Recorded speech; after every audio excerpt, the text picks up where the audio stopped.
சந்திர கிரகணம் 3/3/2026 செவ்வாய்க்கிழமை அன்னைக்கு பௌர்ணமி திதி, ஊர நட்சத்திரம்.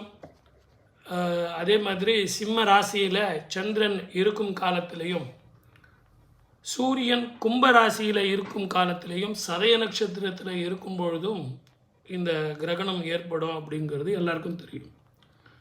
ஆனால் ஒரு 20 நிமிஷத்துல இருந்து 25 நிமிஷம் வரைக்கும் தான் நமக்கு தெரியும். இந்தியாவை பொறுத்த வரைக்கும் அது மறையும் நேரத்தில் தான் நமக்கு. ஆகவே பெரிய பிரச்சனைகள் ஒன்றும் தராது.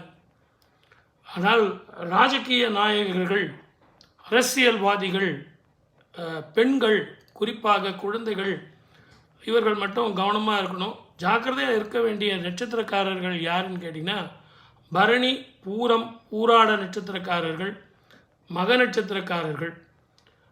சாந்தி பண்ணிக்கிறது நல்லது. ரொம்ப பெருசாக பயப்பட வேண்டிய அவசியம் இல்லை. ஏன்னா கிரகணம் முடிகிற நேரத்தில் தான் இந்தியாவில் தெரிய போகுது.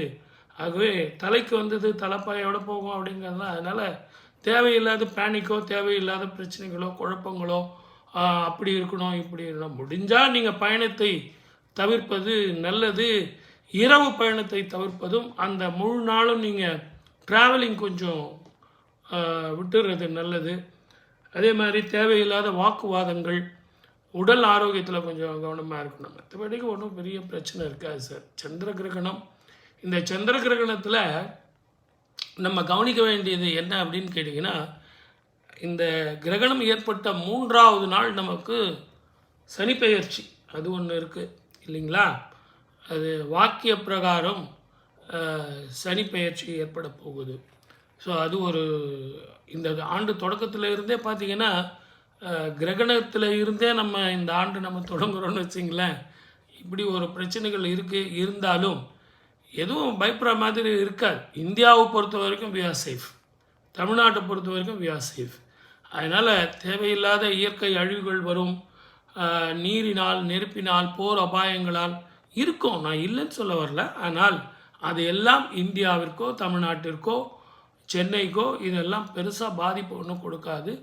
மழை போல் வர்ற பிரச்சனைகள் எல்லாம் பனி போல் மாறும்.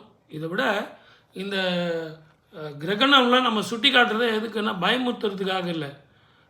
தானம், தர்மம், தபசு, அதே மாதிரி ஹோமங்கள், கோவில்களில் போயிட்டு நம்ம பூஜைகள், புனஸ்காரங்கள், விளக்கு ஏற்றுதல், இதுதான் நம்ம செய்யணுங்கிறதுக்காக தான் கிரகணங்கள் சொல்கிறோமே ஒழிய வீணாக பயப்படுவதற்காகவும் பேனிக் ஆவதற்காகவும் கிடையாது.